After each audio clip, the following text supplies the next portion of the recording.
Hello, hello. Welcome to the 360 Method, the Autism 360 podcast, where we chat about everything that's going on in the program. We chat with team members and we talk about all things mindset, as well as exploring relevant ideas that autism parents think about.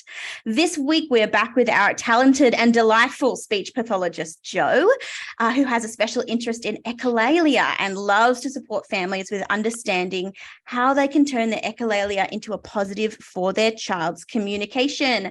Thank you for being back on the show, Jo. Hi, Ella. Thanks for having me back today. Yeah, I'm super excited to get into a deep dive on echolalia strategies today. I'm your host, Ella Bailey. I'm an Autism 360 veteran coach and explorer of all things parenting support. So welcome to you, our lovely listeners. We care about you and your thoughts, your experiences. So whether you're a program member or not, we would love to hear from you. Please drop us a line at hello@autism360.com. We love your feedback all the time. Does your kiddo show signs of echolalia? Have you tried one of these strategies? We would love to hear from you. Before we get started, I'd like to acknowledge the Gadigal people of the Eora Nation, on whose land I live and work, and from where this podcast is being broadcast today.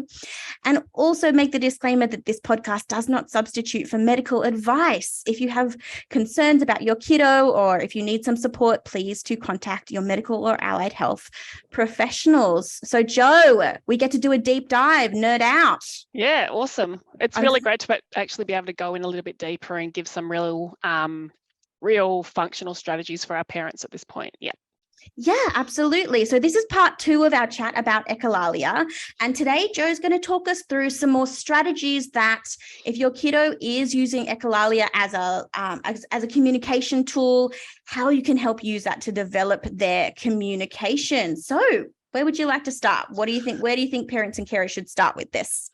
There are many different strategies. If you go on to different people's websites, different speech pathologists, you'll find a lot of different strategies and a lot of different mindsets. So what we might do in speech pathology in terms of strategies will differ from what they might do in like an ABA approach. Both are completely relevant. It's very much a personal choice which way you would like to go. Often they work really well together. So if you do see an ABA therapist, it's also completely relevant to also see speech therapy, and we come from a functional communicative approach, and we can work together in that. So you will come across a lot of different information, but the underlying principles should essentially be the same. So I come from a speech therapy approach, so I like to use the echolalia to help build a child's functional language ability. And one really good way to do this is let's start being mindful of our words. So what we actually say to our children and how we communicate with them. It's very, very difficult, and I always acknowledge this with my parents. It's very hard to change our own habits. So as adults who have possibly neurotypical way of learning language, we've learned to communicate, we can talk fast, we figured language out. So often when we talk back to our children, we talk to them in that same adult way of speaking, and our children just can't cope with that much adult talk. So we want to be really mindful to start thinking about the simple ways in which we can drill language back so that our children have a better chance of kind of taking that on board. So being mindful about our words. So I guess, for example, saying things. So if you have a child who does have, sorry, I just forgot the term. Oh gosh, immediate echolalia. I'm so sorry. Oh yes, immediate echolalia. If you have a child who has immediate echolalia, so an example of this would be, you would say to your child, "Do you want juice?" So you've already established that, and as parents, we know what our children need, even if they are from a non-verbal or non-speaking background. We as parents can know when our children are thirsty. We preempt that need and we ask the question. So you might say, "Do you want juice?" And their way of saying yes will be to repeat back, "Do you want juice?" So that's their echolalia. That's a common characteristic that we often see. So like I said before, you've already kind of established that they want juice. So what we want to do here is to teach them to say it as if they could say it, or as if they could ask it. Now, this is a Hanen strategy that's really great. And if you haven't heard of the Hanen Centre, Hanen, I would deeply recommend you go onto their website, and they have some amazing tips about echolalia. So this is one of theirs. So say it as if they could say it. So that would be, so this is how you would rephrase it. So instead of saying, do you want juice? You would go, I want juice. I want juice. So you're giving them the script in order to functionally ask for something of desire. So that's kind of one example of how you can kind of be mindful or reframe what you say. Yeah, it's interesting. You mentioned that it's hard to kind of reteach yourself to use language in a different way. I remember when I was back in the day, a baby behavior therapist, that was one of the things that really got drilled into us. Make statements, don't ask questions. You're asking too many questions, make statements, don't ask questions. And one of the things that one of my supervisors at the time said really helped the adults to remind themselves that they need to be making statements or comments or giving scripts was to pair it with a gesture. So I don't know if that's a thing that is helpful or not, but we're always taught like to use more or less or yes or no to support that way of speaking, and to almost use it as a visual cue for ourselves. Remember, don't ask questions, make statements. Yeah, this also gives, this can be also applied more broadly to even if our children on the spectrum aren't using echolalia a lot, using a visual cue such as keyword sign, or something else where your hands are moving. You can learn, it's a really good thing to learn some basic keyword sign, and your speech pathologist can help you with that. Even if it's just around drink, eat, you're naturally drawn to looking at your hand, like someone's naturally drawn to looking at your hands move while you're talking. And what you're doing is, when you say a word to a child, it's in and out. So it's verbal, it's in and out, and there's no lasting memory of it for them. But when you use other modalities such as visuals or pairing it with keyword sign, you're giving them more of an opportunity to actually solidify that word, or it's just that extra input that our kids need often. So very big advocate of using keyword sign as you're trying to teach. And look, I definitely have a big chunk of parents who are really reluctant to use keyword signing or any other type of kind of non-verbal means to help their child learn. And then I guess it's just about saying, being really honest with your therapist and saying, these are the reasons why I'm a bit worried to introduce visuals or keyword signing. And then your therapist can kind of, I really like to talk about the why with my parents. So really going down to that level and saying, hey, this is what the research says can really help in that way. Yeah, absolutely. Okay. And I mean, you mentioned that keyword sign or I guess a little bit of Auslan or something might be helpful as something that gives our kiddos longer time to process that communication strategy. Are there others? What are some other things that you would add in or do add in? I guess my biggest advice would be, even if your child is kind of halfway functional and still using some echolalia, keep using the visuals would be my biggest thing. If by maybe 3 or 4 years old, you're not using visuals, I would maybe start considering using visuals. That would be my biggest thing. So introducing them as early as you can is also really important. So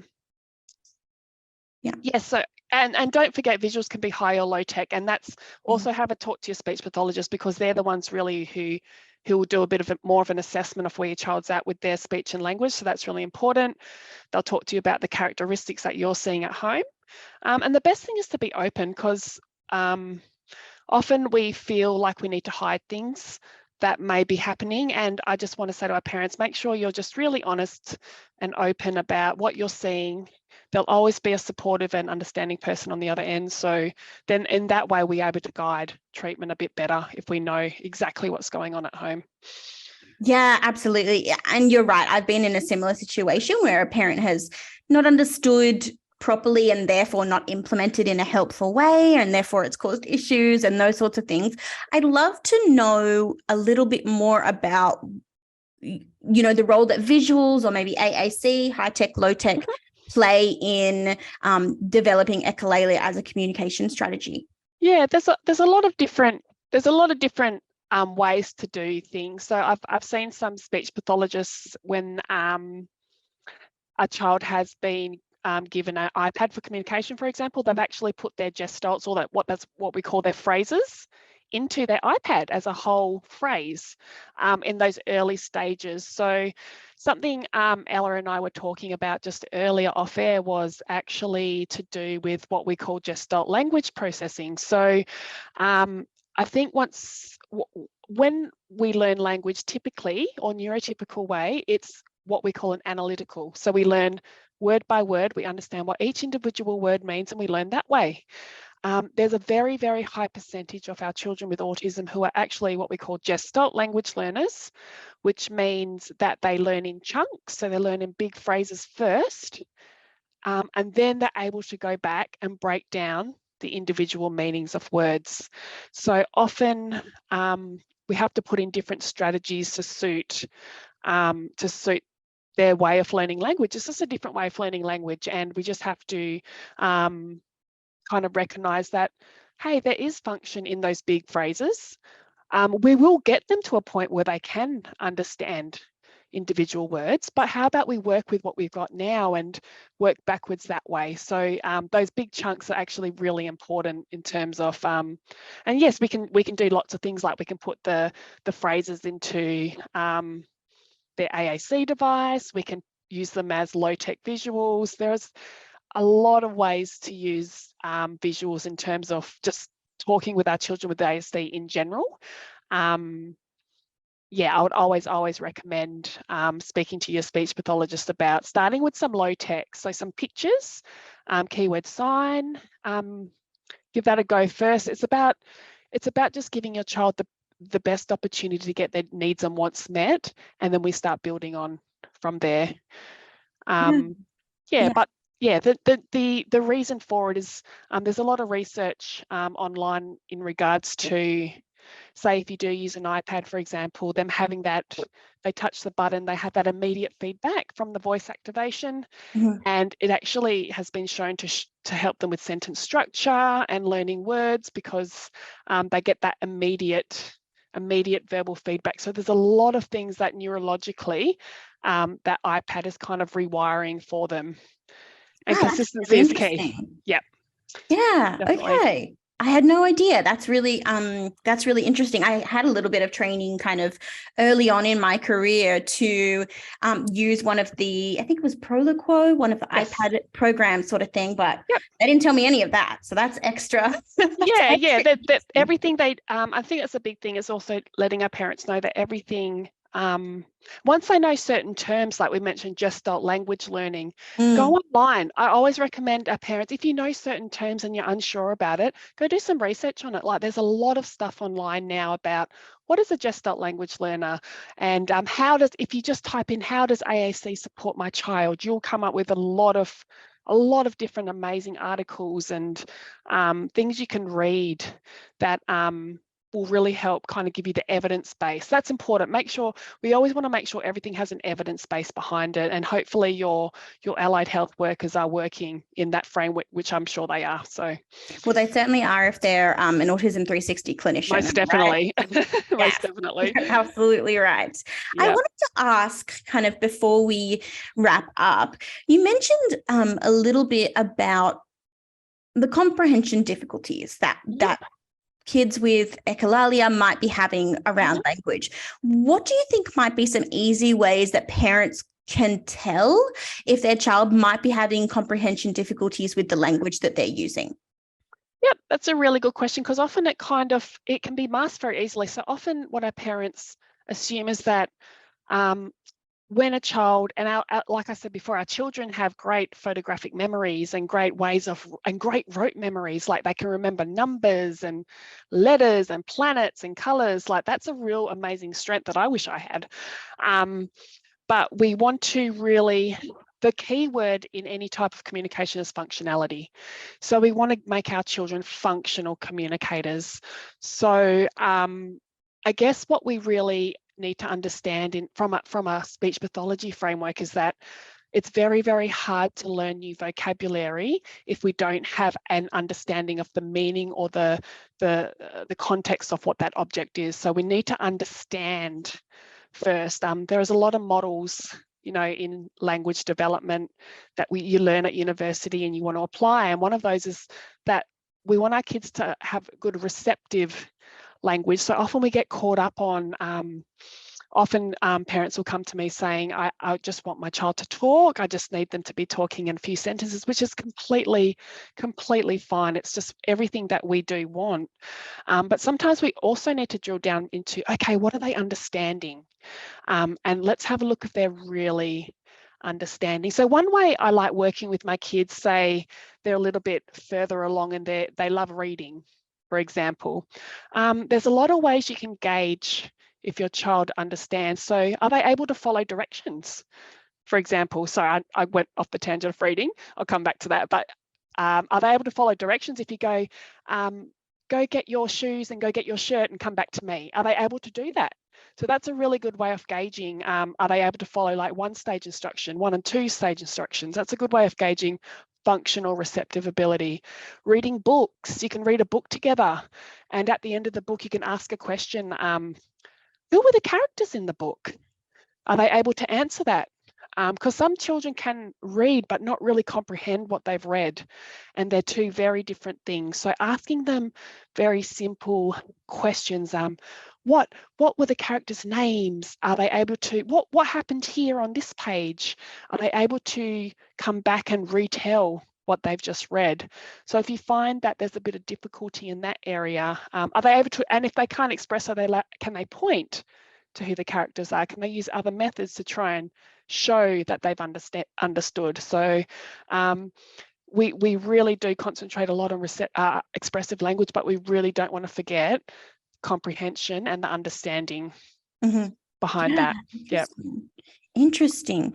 I wonder, there's so little, I don't know, there's so little information kind of given to parents at the beginning of their journey. I think it would be so much less bewildering if parents, or if it was even just kind of widely known that like this isn't a non-communicative strategy that your kid is using. Like your kid's using this as a way to communicate, like feel positive. Yeah, exactly. And I think also often when our children are having struggles, what I would say verbally communicating, we need to find the ways that they do communicate. So through gestures or body language, and we need to, a lot of our kids with ASD do in this way, and we need to celebrate those, because those are a huge win. I've worked with some little kids who have a real hard time pointing or using gesture to communicate. So that's where we kind of start. So you need to see your child, meet them where they're at, is pretty much the best advice I can give. And don't just go along the journey with them and enjoy them. So we can often get caught up in this big therapy loop. Yes. So the biggest piece of advice is have fun with your child. Make sure whatever you do, there's an element of fun. You're building connection, you're building emotions, you're enjoying that little one, because they're going to be big and off to school before you know it. So please don't get too caught up in the therapy relationship with your child. Please always try and have fun with them and just love them as the little people they are. So yeah. Absolutely. And I think one of the biggest things that we're constantly saying at Autism 360 is that kids do well if they can.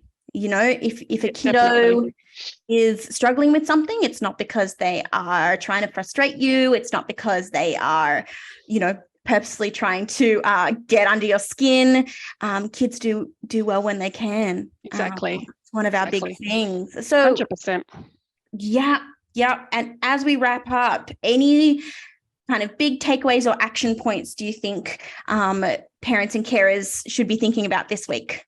Definitely. So I think last week I talked about starting to see Echolalia as a functional communicative tool. So that's a big thing. It does have function. You might need to do the detective work. Something you actually can do is write down their phrases and then try and put together the context of what it is. That's a really good way, because often we can forget the context in which things were said, and sometimes things are said out of context a lot of the time, especially with delayed echolalia. So write down what they're saying. Go back and think about what they were doing, and then days or months later, you might go, oh, okay, that's what they were trying to communicate. Yeah, so write things down, take notes. Less questions, more comments, always my big thing. Comment on what they're doing, comment on what you're doing. Mum's cooking, I'm cooking. So give them lots of verbs and lots of descriptive words. And if you feel you're ready for it, please consider helping them communicate visually and through AAC, augmentative and alternative communication.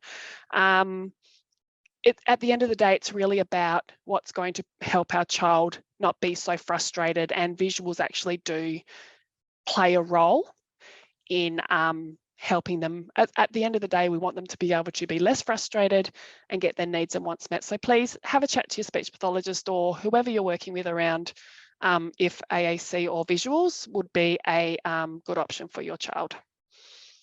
I have this really cute story. It's totally not mine, but there's this gorgeous, I guess it's sort of a blog and Facebook group called Finding Cooper's Voice. Have you heard of it? I have not. No. Yeah, they're great. They're a family who share their journey of their son Cooper, who has non-speaking autism, and he uses an AAC to communicate. And his mum, she's just a wonderful storyteller, and she tells this story of, I think it was last year sometime. Yeah, it was on her most recent birthday. So Cooper, he's totally non-speaking. He can elicit some sounds when he's motivated to, but for the most part, he uses AAC. And his mum had kind of come downstairs in the morning, and it was her birthday, and she sort of excitedly said to him, "Oh, Coops, it's my birthday," or whatever, and Cooper didn't really respond verbally or anything like that. And she was a bit disheartened, you know. She'd hoped for maybe a hug or a smile or something like that. But nothing from Cooper at that time. Anyway, she was making breakfast, and Cooper comes over, and he had found his favorite episode of, is it Magic George? No, Curious George. Curious George.